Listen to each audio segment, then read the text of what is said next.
在地人在地前继续来到云林斗南的旧社仔社区。今年7月迁到新地址，这个场所加真空旷，嘛有真侪空间通来运用，所以今年特别规划伫社区来种印加果。这个一来，印加果加工会当将做社区特色的产业；二来，互这个长辈者会当来斗看顾、斗落肥，老大人有义娘，嘛通来练身体。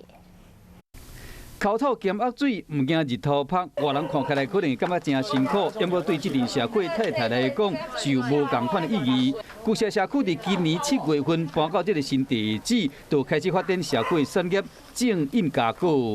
因想讲利用这空间来发展社区产业，时到收成时，唔来使加工做成产品。伫种的过程中，嘛使好这老大人来活动一下。印加果变成是我们社区发展协会的一个产业链。 然后结合我们在地的花生糖，因为社区营造爱各方面拢总提升才有意义，所以讲旧社区嘛，积极运用相关的资源，邀请学员来参加课程。用印加果，因为它是攀藤的植物，所以它可以攀在凉亭上面，可以让长辈来乘凉。社区要有发展，大家共心上要紧，才有办法真正去做改变，为地方打造一个真正的好所在。